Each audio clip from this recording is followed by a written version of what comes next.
The good Lord said you got to rise up. Hello, HQties. Just like JC, I have been resurrected. I'm back, baby! And so are you. Good to see you again. You know, Christ may have risen, but this bread hasn't. I'm about 90% matzah at this point. A little backed up. But I'm ready for Big Money Sunday, Easter Sunday, April Fool's Sunday. Will you rise to the occasion, or will you play the fool? Let's find out on HQ, the live mobile game show where we answer questions to win cash. I'm your host, with the Holy Ghost, the Manischewitz Poppy, the Leighton Meester of Easter, the James Spader of Seder, Scott Rogowsky, nursing a Passover hangover from the greatest city on earth, the city that never sleeps, Hongaroa, the capital city of Easter Island. Still looking for the Afikoman, with all 1.8 million plus of you, including birthday HQties, Stefan Perret, Kenman31, Billy Romero, Saeed Awade, Amanda Poquin, Katie Smith, Owen Heaps, Nacho the dog. Also, we got Jake Popkin, Jake and Brett Stecklow, the Gorman and Luke families, Jer and Donna Hagen celebrating their 51st anniversary, my cousin Dustin and Alyssa getting engaged, mazel, plus Aaliyah, Aaron, Abigail, Abraham, Achilles, Adam, Addison, Adelaide, Adele, Adonis, Agamemnon, Agatha, Agave, Ahmed, Aiden, Aileen, Ainsley, Aylin, Akira, Akiva, Aladdin, Albert, Alberta, Albertina, Alec, Alex, We ran out of space there. Manish Tana Halayla Hazeh. Why is this night different from all other nights? Because tonight, if you answer 12 questions, you're gonna win $75,000. Jesus Christ, superstar, that's a lot of money. You could afford 257,142 peeps, or 3,260 pounds of mandel bread. That's Jewish biscotti. HQties, I got to level with you. You know, we've given out a lot of money over these past few months, and this week especially. We just looked into our finance box to check the status, and we're out. We're all dried up. This $75,000 is all that's left. So this is going to be our last show. Unless you want to do this tomorrow for like 59 cents. April Fools! Aha! HQ ain't going anywhere. We got 2 million people live in the game, but I am going somewhere. Due to the success of HQ, I've been invited to join the Atlanta-based hip-hop group Migos. So I'm going to be the fourth Migo, and this will be my last HQ. So let's go out big, huh? Answer my cues in the nighttime. In the kitchen we quizzing like a stir fry. Whip it! It is time to quiz with me and get some money with over 2 million HQties live around the world. Let's get down to the nitty gritty. Let's get the show on the road. Cumero. Numero uno. Snorkelers in the water are most likely to wear what on their feet? Clown shoes, stiletto heels, or swim fins? Man, I should have learned my lesson from the challah. Don't eat on camera. Stilettos are only recommended if you're trying to seduce a mako shark. They are well-known foot fetishists. But swim fins or flippers help propel you through the water, in the sky. Thunder calls through waterfalls, rising tides and ocean walls. 1,993,562 are going to be swimming on to Q2. The rest, I can hear you when you sigh. Q2, a classic Shakespeare play, details the doomed love between Romeo and who? Juliet, Jessica Simpson, or Miss Jackson? Shakespeare. I'm sorry, Miss Jackson, you're thinking of that old Outcast song. Romeo and Jessica were star-crossed lovers of a more recent vintage. Romeo and Julio were my neighbors in Sunset Park, but Romeo and Juliet are perhaps literature's most famous couple, if not the happiest. 1,976,120, remember Claire and Leo from the Baz Luhrmann classic? That's all it was. It was that movie from the 90s, right? The play. Q3, give it to me, baby. The notion that anything can go wrong, will go wrong, is popularly known as what? The Peter Principle, Murphy's Law, or Cider House Rule? Anything that can go wrong will go wrong. It doesn't just refer to the Mets bullpen. No, not this year. We're looking good. Shout out Gesellman. It's also Murphy's Law. Murphy's Law is what we're asking here, supposedly named for a frustrated American aerospace engineer named Edward Murphy. Not to be confused with Murphy Brown's Law. 1,834,827 are getting Q4. Murphy Brown's Law is that Candace Bergen still got it. Q4. What basketball term derives from a French phrase that circus acrobats used to shout? Alley-oop, slam dunk, or airball? Oh, les Français. The French with their fries and toast and dressing. Is there anything they can't do? In the 1800s, French acrobats would cry, alley-oop, before leaping, giving us alley-oop. On the court, shout out Gary Payton, Sean Kemp, 1,559,398 are hustling and bustling, swooping and hooping, dishing and swishing to the next Q. Shout out Clyde, the Glide Frazier on that. Q5, the holiday of Passover commemorates events that took place in what ancient civilization? Egypt, Babylonia, or Macedonia? Ooh, a bunch of you got posterized on that last question. Who else had the alley-oop? CP3 and Blake and DeAndre, Kobe and Shaq. But now we're talking about Passover. It's happening right now. Still going on. A few more days.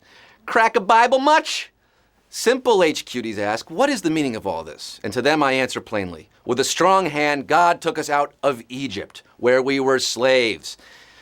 Born me Israelites, 960,282 are getting this one right. Spared, just like the Jews in Egypt spared. They were passed over. It gave us the Exodus, movement of the people. Are you following us on Twitter?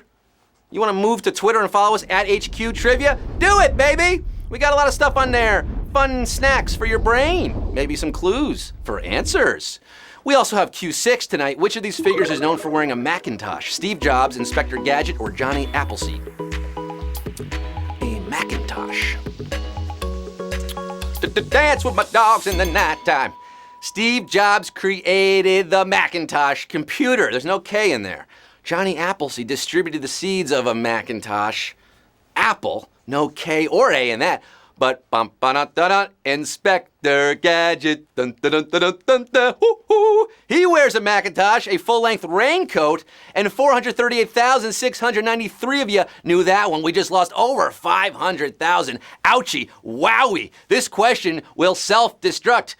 Go get 'em, brain. Go, Gadget. Q7, we have over 1 million people watching still with 438 in it.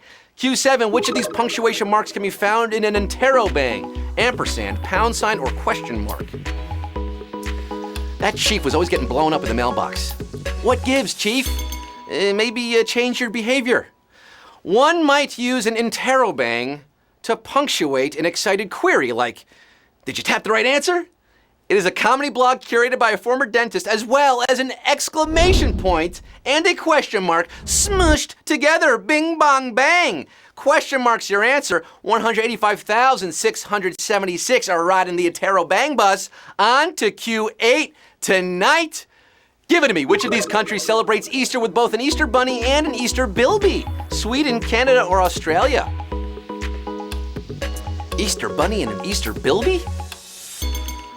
The bilby, or rabbit-eared bandicoot. It's an adorable marsupial with long, pointy nose and very long ears. Wait, is this me? No. If you're looking for a chocolate bilby on Easter, your best bet would be to visit the bilby's native land, Oz, Australia.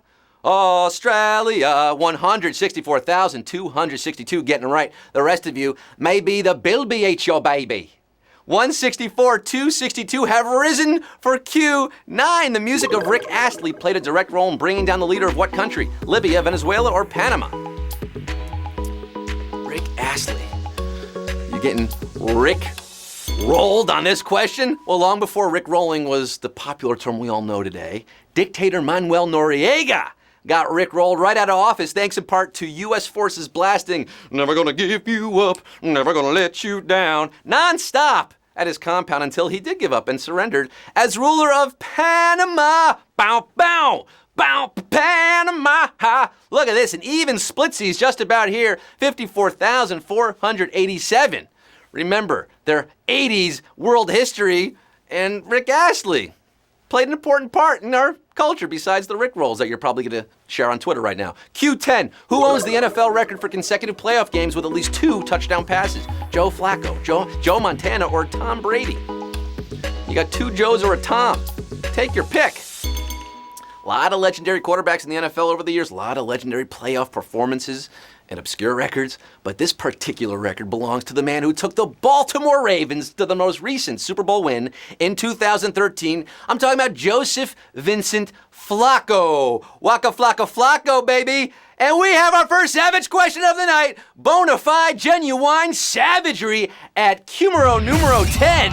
9,909 are cracking natty bows right now, throwing back a few crab chips. Yeah, baby, repping Baltimore, Joe Flacco, 9,909 are getting Q11, the penultimate question. The capital city of which country sits at the southernmost latitude? Uruguay, Madagascar, or Indonesia? We got 75,000 carat magic in the air tonight. $75,000 could be split between these people here. The next question, 2 more questions. This question covers Africa, Asia, and South America. It's a real globetrotter. Antananarivo is the capital of Madagascar. It sits at 18 degrees south. Jakarta, capital of Indonesia, sits at 6 degrees south. But the mellifluously named Montevideo sits at 34 degrees south. South America earning its name for Uruguay. KY. Uruguay is your answer here at Q11. And just like that, we're down to 3,781. Oh, my Lanta. Brutality at Q11. We lost nearly 9,000 of you right there, down to 3,781 for the final round. Folks, this is it. It all boils down to this 3,781 players, $75,000 at stake, 617,000 people watching the game. By the way, fun fact, 487 players used an extra life to get back in the game just now. You cannot use your extra lives here. It all comes down to this, Q12, $75,000. According to an infamous 80s hoax, April Fool's Day was created by a Roman court jester named what? Kugel, Constantine, or Boskin? Yes, the history of April Fool's Day itself is also an April Fool's Day prank. Nothing is real on this day. Up is down, left is right. Are you right? At Q12, in 1983, a young AP reporter called up a Boston University professor named Joseph Boskin, asking for the history of April Fool's Day. Instead of, just saying, I don't know, he made up an insane story about Roman Emperor Constantine, who had appointed one of his jesters king for a day.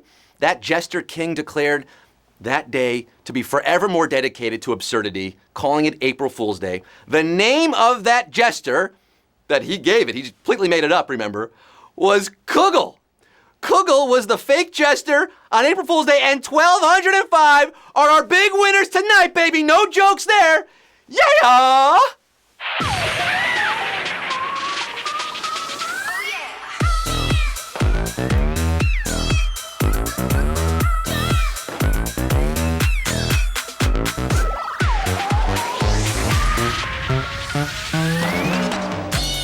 A slightly savage Q12 has given us 1,205 winners tonight, splitting $75,000, which breaks down to $62.24 or 25 if you got a little extra lucky. No April Fool's prank here. You really won HQ, all 1,205, including 13 T-Bird, repping St. Louis there with the Gateway. Haley, 3144, nice dog. Stu, Vermont. Green Mountain Man, XXJ Money, making real money tonight, and a whole lot more of you. I can't see you all. I can't name you all. I just don't have that power or ability. Maybe in the next update. That's all for tonight, folks. You did it. You played, big game, you won. Some of you, we're all a little richer tonight, if not, financially, emotionally, intellectually. I had fun. I hope you did. And by the way, I was kidding before about joining Migos. April Fools again. Oh, we're April Fools AF tonight. But this really is my last HQ show because I've been chosen to be the new bachelor. So I'm off to go live in a house with 40 women named Lauren for 3 months. It's been real, HQties. Thanks for quizzing with me. This is Scott Rogowsky signing off, reminding you that we are live every day every day, including tomorrow at 3 p.m. Eastern, tomorrow night at 9 p.m. Eastern. That's right, we do it twice a day every week. So come back if you had fun, huh? And until then, I'm Scott signing off saying, you miss 100% of the shorts you don't wear. Good night!